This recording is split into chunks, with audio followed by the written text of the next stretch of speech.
Et une question à la une ce matin. Comment faire revenir les touristes étrangers? Ils étaient 90 millions par an à venir en France avant la crise. Ils sont moitié moins aujourd'hui. Une réunion aura lieu à Bercy tout à l'heure avec ministres et professionnels du secteur. La qualité de l'accueil est l'un des sujets de réflexion. Mais pour monter en gamme, il faudrait déjà réussir à attirer du personnel. La réalité, c'est que le secteur de l'hôtellerie-restauration a perdu près de 20% de ses salariés. C'est le reportage de la rédaction. Il est signé ce matin, Anna Hulot. Ça fait maintenant 4 mois que Didier Désert, gérant d'un restaurant parisien, cherche un nouvel employé. Aujourd'hui, en pratique, je recherche un maître d'hôtel pour compléter notre équipe en salle.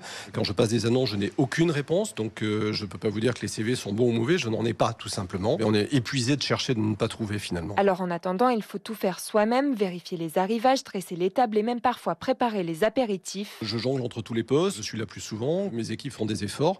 On arrive encore à accueillir tous nos clients. Mais avec la saison forte qui arrive cet hiver, on se demande si on pourra passer ou si on devra, par exemple, fermer un jour par semaine, ce qui serait catastrophique, bien sûr. D'autant que les touristes frontaliers sont de retour, reste encore à reconquérir les visiteurs hors Union européenne.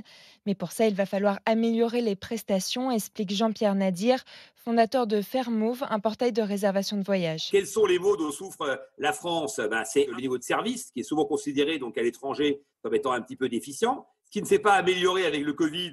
Comme vous le savez, on a perdu bon nombre de salariés dans le tourisme. On a du mal, effectivement, donc, à faire revenir pour des raisons salariales. Donc, le premier enjeu, le niveau de salaire. Et augmenter les salaires, ça passe par l'aide de l'État, d'après Jean-Philippe Cartier, le président d'un groupe d'hôtellerie-restauration de luxe. Il faudrait qu'on arrive à avoir, je pense, un abattement des charges sociales sur peut-être une partie des plus bas salaires, sur quelque chose comme moins de 2 000 € brut, voilà, qui nous permettrait, nous, de motiver un peu plus nos troupes. Et pour lui, il faudrait aussi accorder plus de repos aux salariés.